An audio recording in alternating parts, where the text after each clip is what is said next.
오늘 우리 곁을 떠나는 옥길련 그레고리오를 아쉬운 마음으로 보내드리고자 우리 모두 이 자리에 모였습니다. 스라의 아드님과 두 따님을 두시고 이렇게 갑자기 길을 나서니 문득 벽에 걸린 시계를 아무 생각 없이 바라보고 살아왔음을 깨닫게 됩니다. 각중에 벌어진 이 사태로 말미암아 헬레나 자매님과 자녀분들 그리고 유가족들과 우리들 모두 슬픈 마음 가눌 길이 없습니다. 혹여 고인께서 한량이었다면, 가족들을 힘겹게 만들었던 아버지였다면, 아내를 눈물 흘리게 한 남편이었다면 덜 슬펐을지도 모르겠습니다. 그러나 삶에 충실했고 자상한 마음으로 자식들을 올바르게 키우고 껴안아 주셨으며 옆을 지켜준 아내를 깊이 사랑하신 분이신 만큼 나아가 다른 이들에게도 사랑과 자선을 베풀기를 주저하지 않으셨던 분이셨으니 당신의 떠남은 청천벽력이 아닐 수 없고 그 빈자리는 가족들의 가슴을 뒤흔드는 공허함의 메아리가 아닐 수 없습니다. 옥길련 그레고리오 어르신은 경상도 남자들이 본받아야 할, 따라야 할 삶의 모범이자 본보기이라고 저는 생각합니다. 하여 당신과의 헤어짐을 우리 모두가 감당하기에는 참으로 힘겹네요. 큰 손녀 수아가 이 모든 사실을 기억하고 덧붙여 고백하듯이 당신은 당당하게 스스로를 가꾸시고 세월이 흘러도 낭만을 잃지 않으셨고 꽃과 단풍, 자연과 모든 생명을 사랑할 줄 아는 멋진 분이셨다고 합니다. 무엇보다 가족들의 가장 큰 울타리가 되어주셨고 든든한 보호자이자 후원자가 되어주셨으니 이제 누가 있어 이 역할을 해줄 것인지요. 길을 가시다가도 본당 사무장님과 마주치면 언제나 웃음 가득한 얼굴로 사무장 어디가노라고 반겨주셨다고 하니 따뜻한 마음과 다정한 눈빛 하나가 우리에게서 멀어지고 있는 순간입니다. 또한 한 세월을 풍미했던 당신의 낭만도 오늘 저녁 노을과 함께 사라지게 되겠네요. 참 드물게 인고 부부로 소문까지 났으니 고인의 떠나심을 두고 오늘 아침 거제도의 모든 새들 또한 눈물을 흘렸다고 합니다. 그러나 유가족 여러분, 그리고 지세포 성도 여러분, 우리 각자에게 주어진 인생은 어떤 모양새일지라도 공평합니다. 아쉽지만 이제 고인을 떠나보내지 않을 수 없습니다.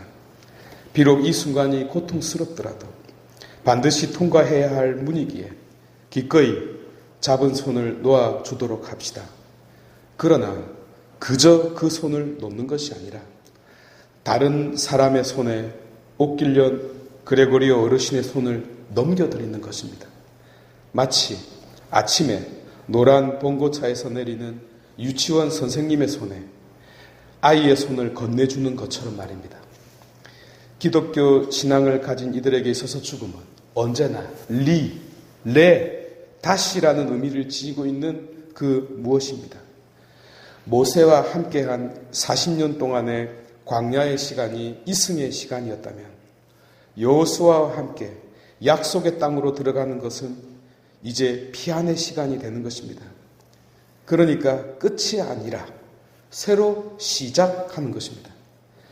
플라톤이 생각했듯 어떤 의미에서 이 세상이 육신이라는 감옥 생활이었다면 이제 저 세상은 자유의 몸으로 갈아입는 장소입니다.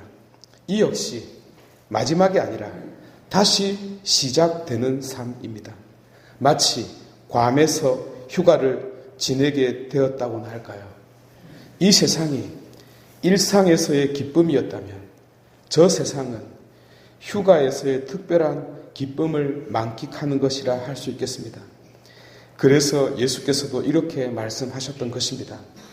그 아이는 죽은 것이 아니라 잠든 것이다 라고요. 하여 믿는 이들에게는 죽음이 아니요 어떤 특별한 이유로 잠들어 있는 것과 같습니다. 그리고 바뀌는 것입니다. 마치 나뭇가지를 기어다니기만 했던 애벌레가 나비가 되듯이 화려한 옷으로 갈아입고 나래를 쫙 펼쳐 저 푸른 거제 하늘을 자유롭게 나르는 모습으로 변화되는 것입니다. 우리도 이미 이를 경험한 적이 있습니다. 어두컴컴한 엄마 뱃속에 있다가 밖으로 나오지 않았습니까? 그러나 어떤 아이라도 밖으로 나오는 순간을 두려워합니다. 새로운 세상을 맞닥뜨린다는 것이 여간 불안하지 않기 때문이죠. 그래서 아이들이 태어날 때 운다고 하죠. 어두컴컴한 집이 좋다고, 이 세상은 낯설다고 울어 제끼는 겁니다. 그런데 살아보니 어떻습니까? 좋잖아요. 휴대폰이 있어 혼자 놀아도 되고, 컴퓨터가 있어 게임도 할 수 있고, 피자 먹고 얼굴 피고 삼겹살에 소주 한 잔까지 걸칠 수 있으니 얼마나 좋습니까? 똑같은 과정으로 우리도 저 세상을 두려워합니다. 경험한 적이 없으니까요.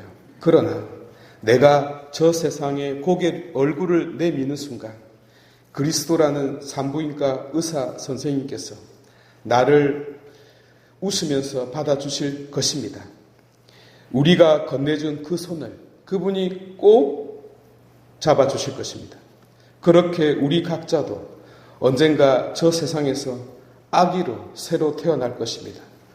물론 이 과정은 고통스럽습니다. 산모도 아이도 지켜보는 이들 모두가 힘이 듭니다. 상실의 아픔이 덮쳐오기 때문입니다. 엄마는 뱃살 한 덩어리가 밖으로 떨어져 나가니 허전할 수밖에 없고, 아이는 배꼽으로 편안하게 음식을 먹다가 이제는 자기 입으로 먹을 것을 직접 먹어야 하니 세상살이가 힘든 것입니다. 그러나 종류별로 내가 선택해서 먹을 수 있는 기쁨이 있지 않습니까? 같은 원리일 수 있습니다. 하여 상실은 잃기만 하는 것이 아니라 얻기도 합니다. 옥길련 그레고리오 어르신께서 십자가의 죽음을 겪으신 그리스도와 똑같은 길, 정확하게는 우리 모두가 가야만 하는 길을 그리스도께서 가신 길이지만 이 길의 끝에는 반드시 다시 레라는 사건이 발생합니다. 이 레와 우리가 매일 밤에 누웠다가 아침에 일어나는 행위, 곧 수레제레가 합쳐져서 레저렉션, 다시 일어나는, 그러나 새롭게 일어나는 부활이 이루어지는 것입니다. 이를 두고 사도 바오로께서는 고린토 전서에서 재결합이라는 단어로 계속 썼던 것입니다.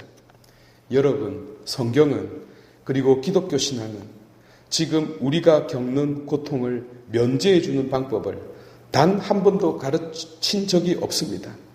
고통은 그 자체가 자신을 느끼도록 강요합니다. 만약에 여기서 면제되는 자가 단 한 명이라도 있었다면 그리스도께서는 십자가에 못 박히지 않았을 것입니다. 그리고 그 사람에게는 다른 방법으로 구원했을 것입니다.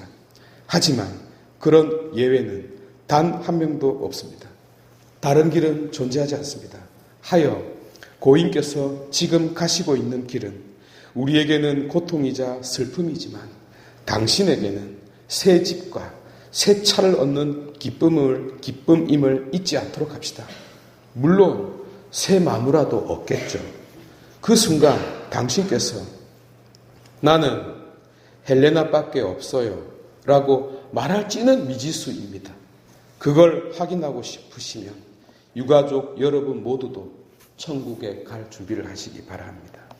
유가족 여러분, 그리고 지세포 성도 여러분, 그럼에도 불구하고 남아있는 우리들은 여전히 당신을 그리워하고 당신의 부재를 아쉬워할 수밖에 없는 처지에 놓여 있습니다. 이는 시공 속에서 육신을 가지고 살아가야 하는 우리의 운명이기 때문입니다.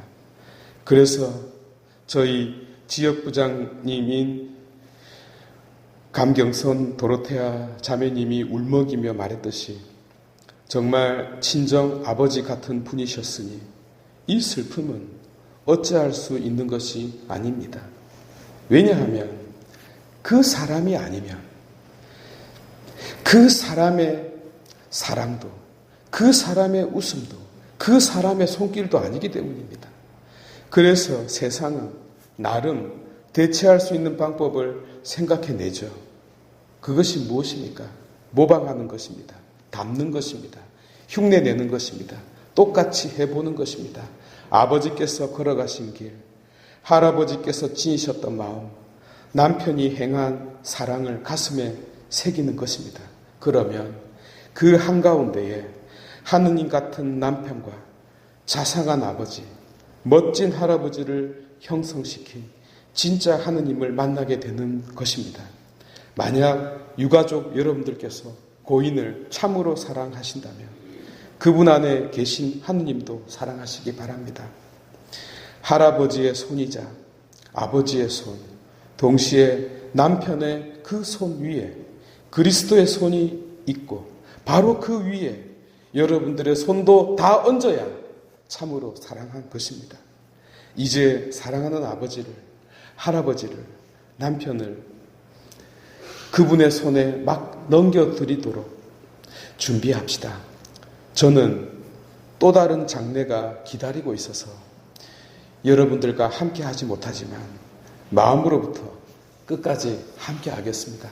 슬픔을 거두시고 부활의 믿음, 기쁨이라는 믿음을 가지고 고통스럽고 슬프지만 아버지를, 남편을, 할아버지를 넘겨드리도록 합시다. 모두 일어나셔서